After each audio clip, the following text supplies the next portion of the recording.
የአብይ አህመድ አገዛዝ ካለፈው ሳምንት ጀምሮ መጠነ ሰፊ ጥቃት በአራቱም የአማራ ማዕዘናት ከፍቷል። ከመላው ኦሮሚያ ክልል ሚሊሻዎችን አድማ በታኝ ኃይሎችንና መከላከያ ሰራዊቱን ወደ አማራ ክልል በገፍ አስገብቷል።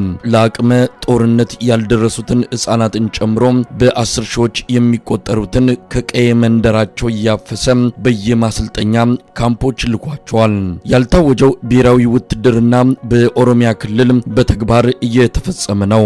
ለዚህ ደግሞ 6 ቀን የቀረውን የአስቸኳይ ጊዜ አዋጅ ከመጠናቀቁ በፊት ፋኖን ከገጸ ምድር ለማጥፋት የብልጽግናው መሪዎች ከፍተኛ መጓጓት ውስጥ መግባታቸው እንደሆነ ይነገራል።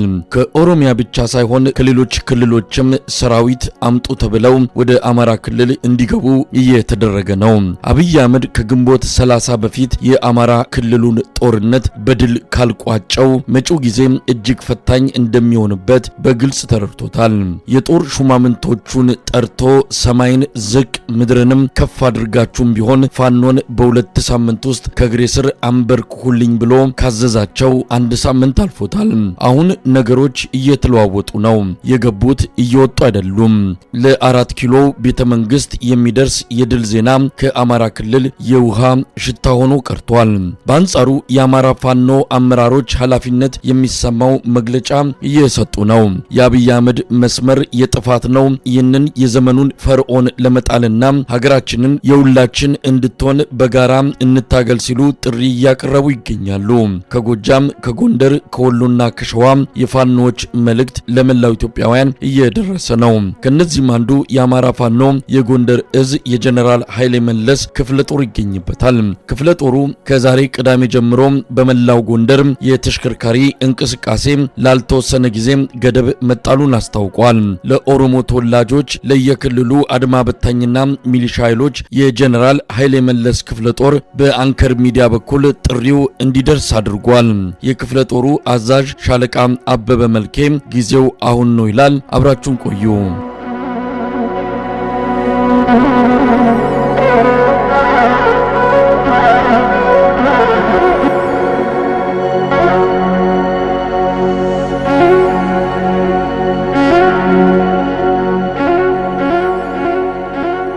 በጣም አመሰግናለሁ ሻለቃ አበበ መልኬ በአማራ ፋኖ የጎንደር እዝ የጀነራል ኃይሌ መለስ ክፍለ ጦር አዛዥ። ዛሬ አንድ መልእክት አላችሁ ለኢትዮጵያ ሕዝብ በአጠቃላይ ለአማራ ሕዝብ ያስተላለፋችሁት። እስቲ ምንድነው መግለጫችሁ? መግለጫችን ምንድነው? ከግንቦት 10 ጀምሮ እስከ ዛሬ 23 ድረስ ሀገር አፍራሹ የአብይ አህመድ መንግስት ያለ የሌላ ኃይሉን ከሞያሌ እስከ ጋምቤላ ጠረፍ ድረስ ያለውን ኃይል አሰባስቦ ሁሉም የአማራ ግዛቶች ላይ እየጫነና እንዲጨፈጭፍ ስምሪት እየሰጠ ይገኛል። ይህንን ለመመከትና ለመቀልበስ በማሰብ ነው ከእናንተ ጋር እንነጋገርና መግለጫ እንድናወጣ የተገደድ ነው። ሻለቃ አበበ እንግዲህ ጥሪን ያደረጋችሁት እንደሚታወቀው ከተለያዩ የኦሮሚያ አካባቢዎች እንደዚሁም ከሌሎች ክልሎች ጭምር አድማ በታኝና ሚሊሻ ኃይሎችን ጥሪ አድርጎ አገዛዙ መጠነ ሰፊ የሆነ ወታደራዊ እንቅስቃሴ በፋኖች ላይ ከፍቷል። እስቲ ጥሪያችሁ ምንድን ነው? በተለይ የተወሰኑ መልእክቶችንም ነው በመግለጫችሁ ያካተታችሁት። እኛ መልእክታችን ምንድነው? ለመላው የኢትዮጵያ ሕዝብ ነው። በተለይም ለኦሮሞ ሕዝብ ነው። ምንድነው? እነዚህ ሀገር አፍራሽ መንግስት ልጆቹን አስገድዶ ወደ አማራ ምድር ይዟቸው እንዲመጣ እየሆነ ነው። ደም እንዲቃቡ እያደረጋቸው ነው። ከዚህ በፊት ተደጋጋሚ ወደ 4 ጊዜ ያላነሰ ዘመቻዎችን አካሂዷል። ብዙ ወንድሞቻችን የአካልም ሆነ የመስዋዕትነት ጉዳት እየደረሰባቸው ሄዷል። ማለቴ በመከላከያ ውስጥ ያሉ ማለቴ ነው። አሁን በድጋሜ ለ5ኛ ዙር በማቀናጀት በአማራ በሁሉም ግዛቶች ላይ እያጓጓዘ ይገኛል። በምድርም በሰማይም እያመጣ በሁሉም የአውሮፕላን ማረፊያዎች ላይ ሁሉ እያሳረፈ ነው። ከዚህ በፊት በትግራይ ላይ እንዳደረገው ሆኖ አሁንም አማራን ዝቅ ለማድረግና ለማዋረድ የተለያየ ጥረቶችን በማድረግ እንዲሁም ትናንትም ዛሬም ጨምሮ በሁሉም ዞኖች ላይ ሁሉም የአማራ ታጣቂ መሳሪያውን እንዲያስመዘግብ በማድረግና እንዲጠረነፍ በማሰብ ጥሪዎችን እያደረገ እያደረገ ይገኛል። ይሄ ምንድነው? ከፋኖ ውጭ ያለውን ማህበረሰብ ወይም የአማራን ህዝብ መሳሪያውን ጠርንፎ ጆሮ ላይ ብሎ የአማራን ህዝብ ለመጨፍጨፍና ብሎም ቅድም እንዳልኩት ለማዋረድ እቅድ እንዳለው በማሰብ ነው። ስለዚህ እኛ ጥሪያችን ምንድነው? ሁሉም የአማራ ህዝብ ወንድ፣ ሴት፣ ሽማግሌ ሌላም ሳይል ይሄንን ነገር መመከት መቻል አለበት። አሁን ነው አማራ ክንዱን በበለጠ ማሳየት ያለበት አሁን ነው ብለን ስለምናስብ ነው። ስለዚህ እነዚህ የመጡ ወንድሞቻችንም እየተጫነ የተራገፈው ኃይል ቢቻል ከመስዋዕትነት ራሱን አትርፎ እጁን እንዲሰጥ እኛም ወንድሞቻችን ናቸው።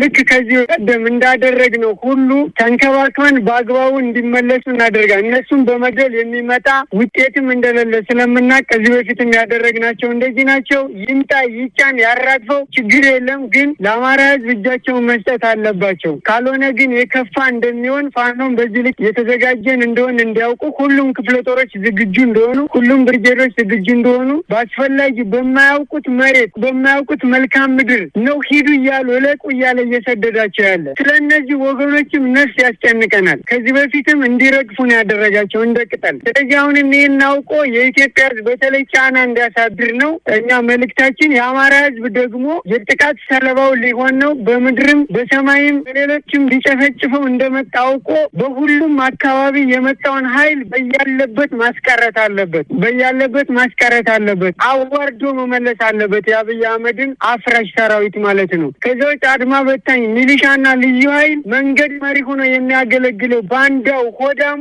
መቼም ቢሆን እንደማይሳካለት አውቆ ከዚህ ድርጅቱ እንዲቆጠብ ጊዜ ሰጥተነው በመግለጫ ነግረነው አልተመለሰም። የተመለሱ ወንድሞቻችን ከኛ ጋር ተቀላቅለው እየታገሉ ነው። ቀሪው ግን የባሰ ጊዜና ወቅት እንደሆነ አውቆ ወይ ባለበት ተበትኖ እጁን መስጠት አለበት። ካልሆነ ግን የእሱ ወንድሞች፣ የእሱ እህቶች፣ የእሱ እናቶች አብረው ጉዳት ላይ እንደሚወድቁ ማወቅ አለበት፣ መገንዘብ አለበት። ማንም የአማራን ህዝብ የኢትዮጵያን ህዝብ አዋዶ ሊመለስ እንደማይችል ማወቅ መቻል አለባቸው የሚል መልእክት ነው የምናስተላልፍላቸው። ሻለቃ አበበ መልኬ ለባለ ንብረቶች በተለይ ለተሽከርካሪ ባለ ንብረቶች ከግንቦት 24 ጀምሮ ላልተወሰነ ጊዜ ንብረታችሁን እንዳታንቀሳቅሱ ስትሉም ጥብቅ ማሳሰቢያ ሰጣችኋል። ምን ማለት ነው?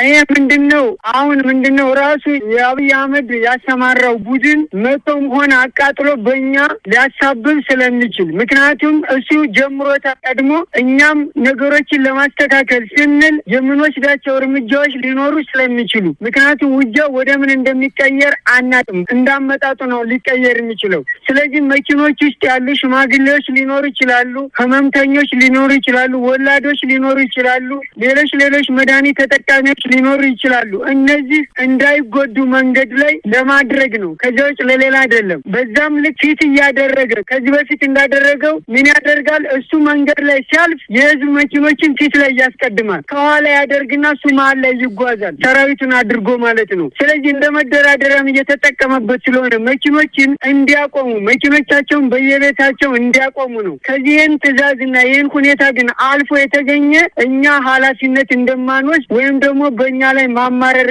እንዳይኖር ቀድመን ለመንገር ስላሰብን ነው እንጂ ህዝባችን እንዲጨነቅ ወይም ደግሞ በትራንስፖርት ያሉ ሁሉ ነገር እንዲያጡ አድርጎታል። ይህን እያደረገ ያለው ስርዓቱ እንደሆነ እንዲያውቅ ለማድረግ ነው። ብሎም ንብረታቸው የአማራ ህዝብ የኢትዮጵያ ህዝብ ንብረት ስለሆነ እንዳይጎዳ ለመጠበቅ ስንል ነው ይህንን የተናገር ነው። በመጨረሻ ሻለቃ አበበ መልኬ እንግዲህ የአማራ ፋኖ የጎንደር እዝ ሰሞኑንም መግለጫ አውጥቷል። በተለይም እናንተ ያላችሁበት ማለት ነው በኦሮሚያ ኃይሎች እየተደረገ ያለውን እንቅስቃሴ ወደ አማራ ክልል የሚደረገውን አጠቃላይ ዘመቻ በተመለከተ ነው መግለጫ የወጣውና እስቲ ስለዚህ ማለት የሚቻል ነገር አለ? በአጠቃላይ ለመንግስትም ሆነ ለአገዛዙ ማለት ነው ያስተላለፋችሁት መልእክት አለ? እኛ እንግዲህ ምንድነው ተደጋጋሚ ተናግረናል። እኛ እየታገልን ያለነው ተበድለን ተገፍተን ነው። የአማራ ህዝብም ሆነ የኢትዮጵያ ህዝብ አሁን እየታገለ ያለው ግፍ ስለተፈጸመበት ነው። ስርዓቱም ይህን ነገር በቋቋም ሳይሆን መመለስ ሳይሆን በበደል ላይ በደል እየጨመረ እየሄደ እንደሆነ ስላወቅን ነው በረሃ የገባ ነው። እየታገልን ያለ ነው ሙሉ ድፍን ፋኖም ሆነ የአማራ ሌላውም እየታገለ ያለው። ስለዚህ አገዛዝ ይህንን ሊሰማም አልቻለም። አሁንም እየሄደበት ነው። አሁን አለ የሌለ ኃይሉን ተጠቅሞ እያስገባ ነው። አሁንም ጥፋት እየፈጸመ ነው። ስለዚህ ተው እያልን ነው። አትበድሉት፣ አትግደሉት፣ ይህን ህዝብ አታሰቃዩት እያልናቸው ነው። አልሰሙም። አሁንም እያዘመቱ ነው፣ እያራገፈ ነው። በምድርም በሰማይም ቅድም እንዳልኩት እያመጣ በየዞኑ በየወረዳዎቹ እያሰማራ ነው። በተለያየ በገንዘብ በሌሎች የገዛቸውን ሆዳሞች መሪ በማድረግ እየተንቀሳቀሰ ነው። ስለዚህ አገዛዙ ሊማር አልቻለም። ምርጫው ምንድነው? ከዚህ በኋላ ተፋልሞ መውደቅ፣ ይችን ቅድስት ሀገር ነጻ ማውጣት፣ ይህን ህዝብ ነጻ ማውጣት ብቻ ነው። እኛ እንዲረዱን የምንፈልገው የኢትዮጵያ ህዝቦች ብቻ ናቸው፣ ወይም የኦሮሚያ ህዝብ በተለይ ማለት ነው። የኦሮሚያ ህዝብ እየተበደረ እየተገፋ እንደሆነ እናውቃለን፣ ግን ልጆቹን ተው ማለት አለበት። እየተታለለ የሚመጣውን ሰምተናል። በኦሮሚያ ሲቀሰቀስ የነበረውን ቅስቀሳ አማራ ሊወር ነው፣ የአማራ ፋኖ ሊመጣብ ነው እየተባለ የኦሮሞ ካድሬዎች ወይም ያገዛዙ ካድሬዎች እየተናገሩ የኦሮሞን ህዝብ ሰፊውን የኦሮሞ ሳይወክሉ ወክለናል ብለው ከአማራ ጋር ለማጋጨት ሲቀሰቅሱት ነው የሰነበቱ። አሁን ደግሞ ጦር ጭነው እየገቡ ነው። ስለዚህ እኛ መልእክቱን ለእነዚህ ሆዳሞች ሳይሆን ለኦሮሞ ህዝብ ነው የምንነግረው። አቁምልን፣ ልጆቻችን አታስገድል፣ ከአማራው ጋር ደም አታቃባን ማለት አለበት። በዚህ ውስጥም ያሉ የመከላከያ ሰራዊት አባላት ለምሳሌ ከሌሎች ብሔሮች ያሉ ወንድሞችም ይህን ነገር ሊያቆሙ ይገባል። ሌሎች ህዝቦችም ቢሆን ልጆቻቸውን እረፉ፣ ወንድምህን አማራው አትግደለው፣ በቃ አገልጋያችሁን ብለው ልጆቻቸውን ሊመክሩ ይገባል ከማለት ውጭ ሌላ የምንለው የለም። ከዚያ ውጭ እንዳመጣጡ ይሄንን ክተን ከአሁንም አስቀርተናል። አሁንም አሳይተን ቅድም እንዳልኩት ይችን ቅድስት ሀገርና ይህንን ነጻ የምናወጣበት ጊዜ ሩቅ አይሆንም ነው የምለው። አመሰግናለሁ። ሻለቃ አበበ መልኬ በአማራ ፋኖ የጎንደር እዝ የጀነራል ኃይሌ መለሰ ክፍለ ጦር አዛዥ፣ እግዚአብሔር ይስጥልኝ። አመሰግናለሁ። እግዚአብሔር ይስጥልኝ።